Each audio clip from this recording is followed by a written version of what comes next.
All right, so the first part is process information, okay? And we're going to be doing the SIPDE process. Now, you've been taught this in class, but we're also going to get a refresh right here. What is the SIPDE process?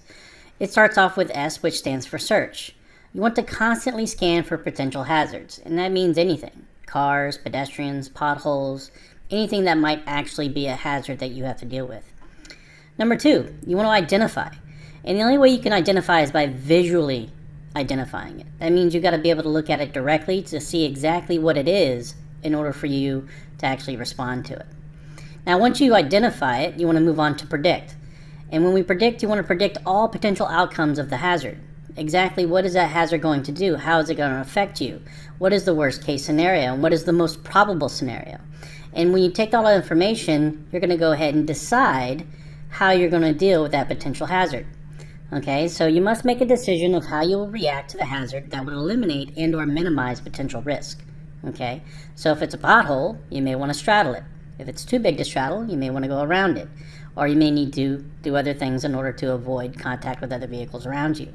Right, so there's all different types of aspects of how we're going to decide to do things. But once we've decided, we go ahead and follow to the last step, which is execute. Execute, once you have decided, you must follow through with your decision by executing the maneuver. Either it be stopping, slowing down, changing lanes, straddling, anything that you may have to do in order to respond to that potential hazard. Visual search and what to identify. Okay, so what are we going to do? We're going to visually search. So what to search for? We're going to be looking at roadway features, sign signals and markings, motorized vehicles, non-motorized road users. So go ahead and look at chapter 15, page 1, where it says visual search.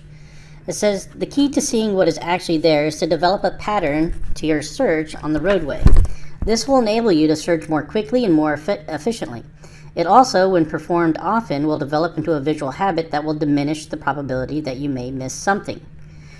A suggested pattern would be to search far ahead, 20 to 30 seconds, then closer, 12 to 15 seconds, at a glance in the rearview mirror, which if you look down at the bottom, you'll see the areas that they refer to. So the first one, 20 to 30 seconds, is area 1. 12 to 15 seconds is 12 to 15 seconds is also area 1. And then a glance in the rearview mirror, which is area 6, 4, and 5. Under the mirror to the space area 3, 8 seconds ahead, sweep to the left to return to area 1, and then right, and then basically area 2. Glance at the instrument panel for speed and any gauges, and then start the entire pattern over again. This is the proper way in which you want to search. So when I search personally driving, I go ahead and search left and right as I scan. I'll look into my side mirrors if need be. I'll look into my rear view mirror ever so often, and I'll make adjustments based on my speed and what my gauges tell me as I drive. So what to search for? To be effective when searching the highway and traffic scene, you must search for what is actually present within certain parameters. Okay, roadway features to search for. You want to search road and lane width, lane markings, roadway surfaces, shoulder conditions, slope of the road and shoulder, curb types and height, hills, curves and intersections, areas of limited visibility, structures adjacent to the roadway. You also want to search for signs, signals, and markings, such as warning signs, regulatory signs, directional signs, informational signs, traffic signals, lane use, turning or flashing signals, crosswalk markings, stop line or intersection markings. Motorized vehicles to search for. You want to look for cars, SUVs, minivans, trucks, vans, and traffic trailer rigs, buses, school buses, minibuses, motorhomes, motor vehicles and motorized scooters, construction equipment, farm vehicles, and tractors, and often slow-moving equipment. Non-motorized users include pedestrians, bicyclists, skaters, skateboarders, horse-drawn equipment, and animals. So what to identify? From all the information your eyes are searching, you must select the criteria data. At 25 to 30 seconds ahead, identify potential problems. At 12 to 15 seconds ahead, identify objects that require a change in speed or direction. At 12 and 15 seconds ahead, identify alternate paths of travel. At 4 to 8 seconds ahead, identify your stopping zones and following intervals. If everything is clear, you are fortunate. You occupy the inevitable position of being the only vehicle on the road and no other users are present in your environment. Normally, you would have searched other road users or line of sight closures occupying some of the space area surrounding your vehicle. Alter your pattern to search the opposing space areas. For example, if a road user is in space area 3, check space area 2, as well as area 4, and your left blind spot. And are they open, closed, or changing areas, right? So things are constantly changing when you're out there driving. So even though you might identify a hazard in one area, that hazard may have moved or slowed down or changed directions. All right, so characteristic of road users, you got all different types of vehicles and people out there. So you got large vehicles, okay? Large vehicles such as trucks, tractor trailers, and recreational vehicles require lots of power to accelerate to the flow of traffic, even more to accelerate to freeway speeds. This takes more time than an automobile. They seem to block the flow of traffic while they accelerate. They also take a longer distance to stop. You must be aware of other differences and make allowances for them. Okay. Trains. All right. Most railroad fatalities occur at 188,000 crossings in America that do not have signals or gates, only a crossbuck. The major cause of mishaps at railroad crossings is attention. Drivers who cross the same tracks frequently may forget to look both ways. Speeding, impatience, intoxication, and poor judgment add to the problem. Trains can travel at high speeds. Even at slow speeds, trains require at least 1 mile to stop, and in some cases 2 miles. In other words, they cannot stop in time. A train can cross at any time in any direction. If you take these concepts into consideration, you'll realize that the safety at railroad crossing is your responsibility. Look, anytime you're at a railroad crossing, we're lucky enough that we live here in Houston, that those train guards are there, but there are some areas that don't have those train guards. So you need to make sure that you're vigilant in checking both directions anytime you come across a train crossing, a railroad crossing. Sport utility vehicles. SUVs are very popular vehicles in America. They are four-wheel drive family vehicles with a big motor to go fast, resulting in poor gas mileage. Sport utility vehicles have a higher center of gravity and susceptible to rollovers when making sharp turns at high speeds. They are also heavy, and this provides added protection for the occupants in a collision. So SUVs are top heavy. They have a tendency to roll over when you make a sharp turn. So anytime you're out there on the roadway, if you see a sport utility vehicle or you're in a sport utility vehicle, just kind of be wary of that. All right, recreational vehicles, RVs and trailers.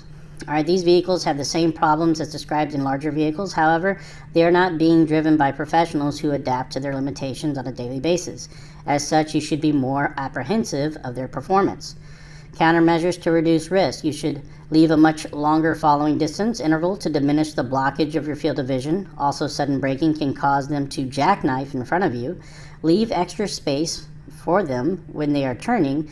They require a wide area to turn, and then watch for any sway or possible hazards such as crosswinds or curves when you approach them. Realize that you'll require a much longer distance to pass them safely. Let's see here, two-wheeled vehicles, which include bicycles and motorcycles. Cyclists are using the highway transportation system in ever-increasing numbers for pleasure, for work, and/or to commute. Motorists must yield the right-of-way to cyclists at intersections when passing and when turning.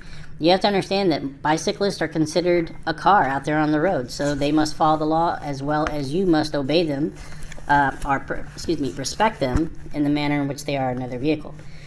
All right, avoid making right turns in front of a cyclist traveling on the shoulder. In areas where bicycle lanes have been marked on the pavement, check carefully and then enter this lane about 100 feet before the intersection when you wish to turn right. Yield to cyclists preparing to turn left. On roads where the speed exceeds 50 miles per hour, bicyclists must use the shoulder except where prohibited. Let's see here, motorcycles. Motorcycles are smaller, more vulnerable, and less visible than automobiles. However, they are just as powerful. They can accelerate very, very quickly. To operate a motorcycle, the rider must coordinate the hand throttle, the hand clutch, and foot gear shift to lever accelerate smoothly. To stop, the rider must operate a separate brake controls for the front hand lever and rear foot lever wheels. This requires considerable skill and coordination. If properly trained, the motorcyclist can be very adept. If not, the rider may not be able to maneuver very quickly or skillfully. Danger exists because the motorcyclist is exposed and is often no protection should a collision occur. Unlike four-wheel vehicles, a motorcyclist might have difficulty remaining upright while in motion. Like the bicycle, the rider may have to swerve to avoid road hazards. A motorcycle cannot cope with adverse weather conditions as well as a four-wheeled vehicle can. Then intermittent weather leave more space than you normally would for a motorcycle. When you are following a motorcycle, increase your following distance to at least preferably 4 seconds due to the possibility of a quick stop. When being followed by a motorcyclist, check the rearview mirror more often. Be aware of his or her presence and avoid making any sudden stops. Okay. All right, construction vehicles. Construction vehicles are usually located in a construction zone. You will see that construction zone orange sign when you're in those areas, and you want to look out for those construction vehicles. It states that construction vehicles are found and or near construction sites and work sites on the roadway. They are usually very large, lumbering vehicles and often very loud as well. Many construction vehicles move very slowly starting out because of the heavy loads they haul. Accelerating takes much longer. The driver, because of the loud noise, is less aware of traffic. To adapt to the construction vehicles, do not tailgate like large trucks in respecting their no zones. The driver may not see you in the side mirrors. Leave an extra and longer interval. Keep a safe distance between you and your vehicle and any constructional vehicles, especially in the front and the sides. All right. Space management. You'll find space management on page 15.9. You see those 6 areas in which you have to manage space. Space management can be easy with practice. Anytime you're out there on the road and you're doing a drive time with one of your instructors, he's going to teach you how to utilize the following distance in terms of seconds. Okay, so the best bet is, of course, well, they say a minimum of 2 seconds, but as a novice driver, I would encourage 4 to 6 seconds of following distance. Okay, so how do you create space in front of you? That's real simple. Creating space in front of you, you just simply press the brake, allow the person in front of you to gain more distance on you, and that's the best way to create more space in front of you. To create space around you, you want to stay out of people's blind spots. Okay, you want to make sure that you're not equal to another vehicle side by side. Okay, so if you're in a middle lane and you got 2 vehicles next to you, there's 2 options you can do. You could either slightly speed up to move in front of them to not be in their blind spot, or you can go ahead and deaccelerate, let them pass you to create space around you so that you're not in anybody's blind spot, nor are they in your blind spot. Now, to create space behind you is a little bit more tricky. Okay, now, of course, tailgating, of course, is one of the leading causes of accidents out there. So if you find somebody tailgating you and you want to create that more space behind you, the last thing you want to do is brake check them. You do not want to brake check in any way. By brake checking, you actually create a situation where it may cause an accident. So what you want to do is that if you take your foot and you basically lightly touch your brake without applying pressure, it turns on the brake lights. By turning on the brake lights, it gives an indication to the person behind you that you may be braking. And as a result, their reaction most likely would be that they too will step on the brake, even though you're not deaccelerating. So when they step on the brake while you maintain your speed because they see those brake lights, you'll then create more space behind you. That's the best way to do it. Do not brake check them. Do not do any of those things, because by doing that, you actually you can create an accident. So you want to be careful with that. So risk assessment. What is risk? Risk is defined as the chance of injury, damage, or loss in a driving situation. Risk in the driving task. Only way to totally avoid risk is to never get into a car. There is risk in nearly everything we do. The best way to reduce it is with knowledge and with practice. So anytime you actually want to reduce your risk of getting into an auto accident, the best way to do that is learn as much as you can. Of course, follow all the guidelines and rules when it comes to defensive driving and the rules and laws of the road. And you also want to practice. Okay, the more time you get behind the wheel, the more practice you have, the better you become at it, and therefore you reduce your risk of getting into an accident, because you start building those patterns that allow you to predict and manage risk around you. So that is always the best policy. My dad always told me growing up, says, son, you do best what you do most. Whatever you sink your time into, that's what you're going to be good at. So that's what I want you to do. Once you get that learner's license, get out there, practice as often as possible while being safe and utilizing the knowledge that you've gained through our course so that you become a better driver. So that's exactly what we expect from you. All right, so what are the 7 leading causes of crashes out there? Okay, so number 1, of course, is speeding.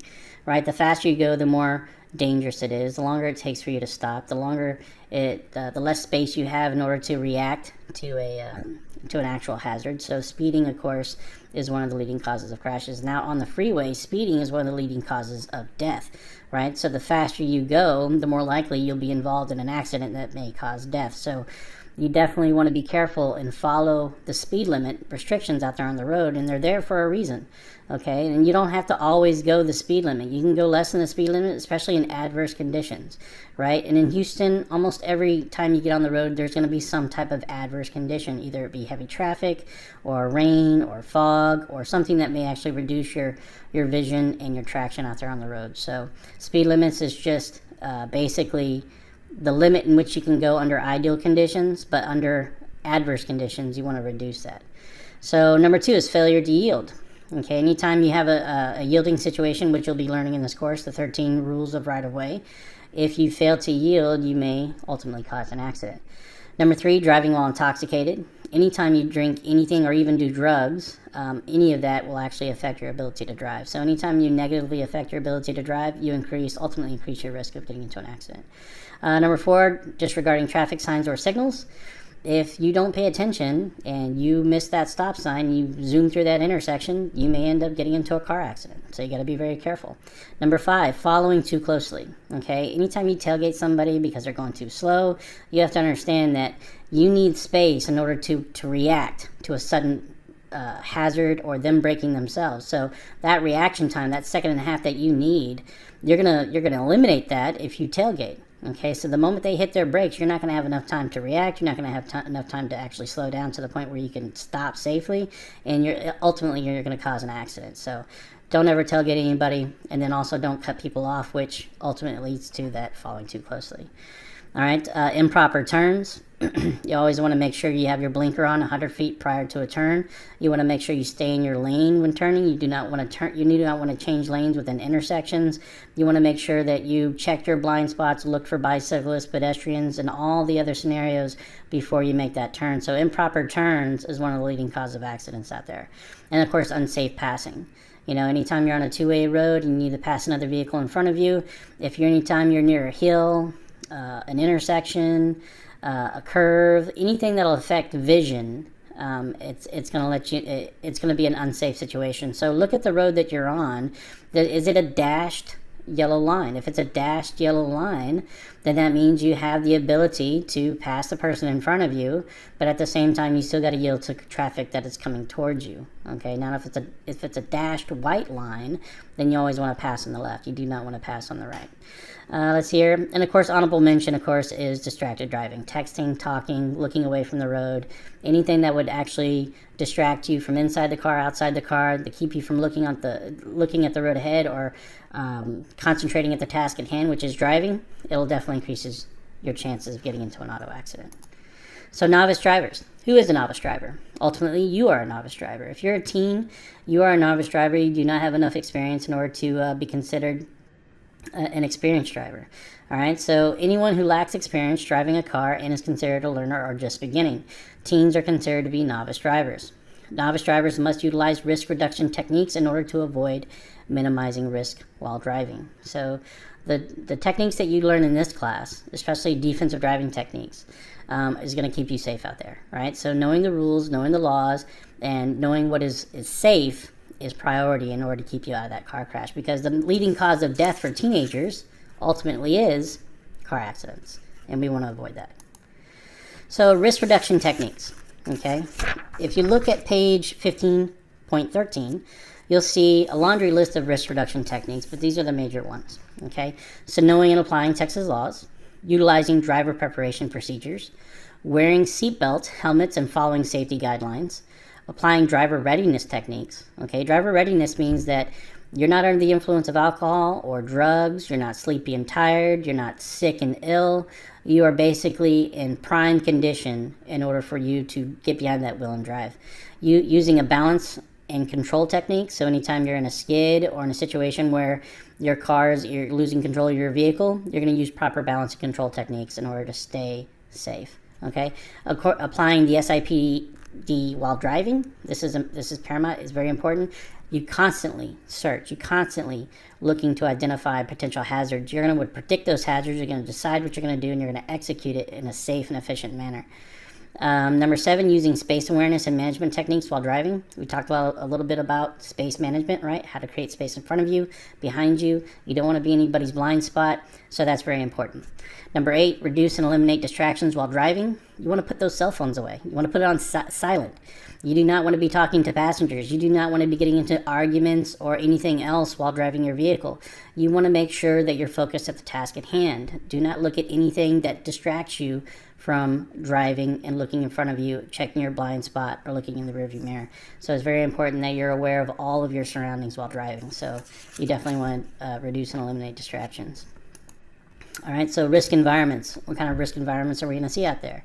Low risk environments is limited to speeds under 40 miles per hour.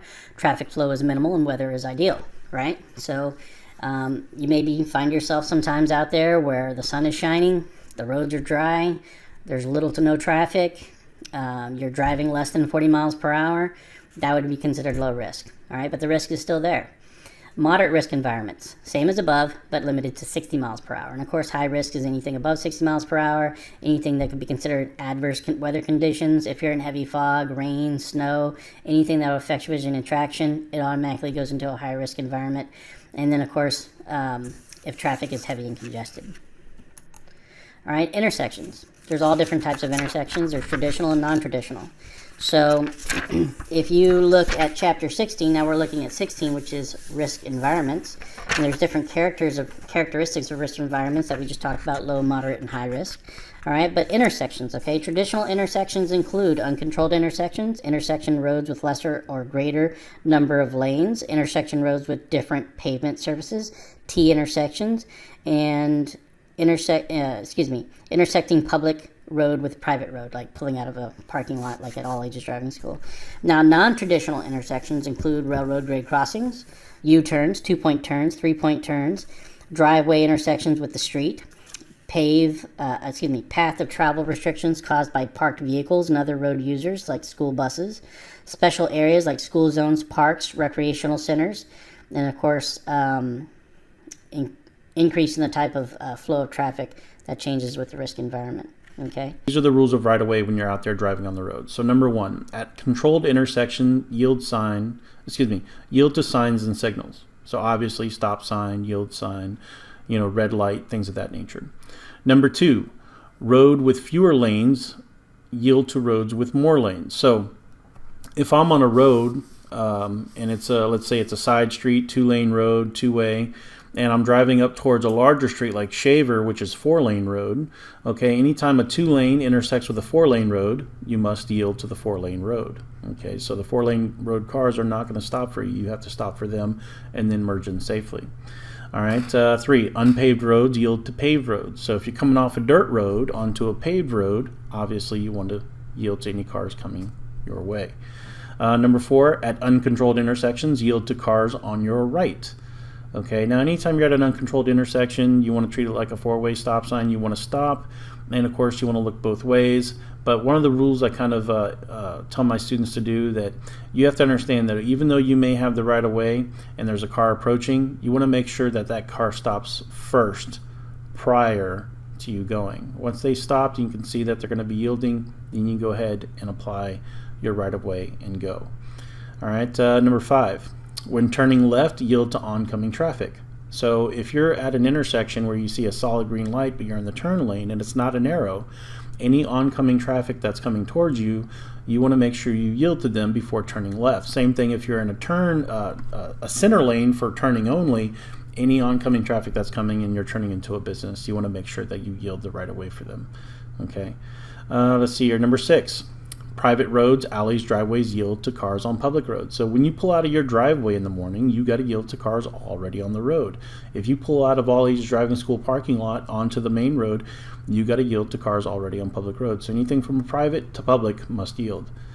Number 7, at intersections, yield to through traffic. Okay, at T-intersections, At T-intersections, yield to through traffic. So if you're at a T-intersection and you could only turn right or left, you're going to have to hold up. Just, you got to make sure that no cars are coming from your right or coming from your left before you make that turn. So you want to yield to cars already on that road at a T-intersection. So special merging situations, number 8, on a frontage road, yield to cars entering and exiting the control access highway. So if any cars are exiting the freeway and you're on the feeder road, you need to make sure that you yield to them when they're trying to merge onto that feeder road. As well as when you get onto an access road, like if you get onto the accelerating lane to get onto the freeway, then you must yield to cars already on the freeway. Okay. Number 9, on a multi-lane roadway, when 2 cars are entering the same lane, the car on the right must yield to the car on the left. All right, so an example of this would be if you're on the freeway and it's a 3-lane road and you're in the right-hand lane, but you want to get into the middle lane. Okay, so if you want to get into the middle lane and you look in your mirrors, you look your blind spot, everything looks clear, but you start to merge into that middle lane, but the car on the far left lane also wanted to merge, and you both try to merge at the same time. Now, if you try to merge at the same time, the car on the right must yield to the car on the left. So the faster traffic, left lane traffic, would have the right of way over the right-hand lane, which is slower traffic when merging into that center lane. All right, so that would be a special circumstance. Number 10, yield to trains and railroad crossings. That's obvious. Trains can't stop in time. Number 11, yield to emergency vehicles by pulling to the right and stopping. Right, so that's one way you can yield to them. Number 12, yield to school buses when flashing red lights. So when you see those yellow lights on a school bus start to flash, that means they're getting ready to stop. And then, of course, when you see those red lights, you must stop. Okay, now cars directly behind the school bus must stop behind the school bus. If there is a 4-lane road or even a 2-lane road with opposing traffic, if there is no median, all cars on that road must stop. Now, if there is a median, separating the bus from opposing side of traffic, then the opposing side does not have to yield. But at the same time, if you are on the side of the bus, you must yield with the bus. Okay. And then, of course, number 13, yield to pedestrians. Pedestrians have the right of way under all circumstances. It doesn't matter what the situation is. They could be jaywalking, they could be breaking the law, it could be a protest that just fills the entire freeway, blocking everybody from going. You must yield to pedestrians, even if they're breaking the law. So the first thing you want to do when you get in that car is preserve life. You don't want to hurt anyone. You don't want to damage property. So if you see a pedestrian out there on the roadway, you got to give them room. You got to slow down, stop, change directions, whatever you got to do to avoid contact with that pedestrian. That's what you need to do in order to stay safe for them. Okay, so it's very important. These are the 13 rules of right of way. So go ahead and download these 13 rules. You can go ahead and print them out, put them in your notebook, study them. You will be seeing them on your final exam. So you got to know these. And of course, anytime you're out there on the roadway, you got to know your rules of right of way if you are going to actually be safe out there on that.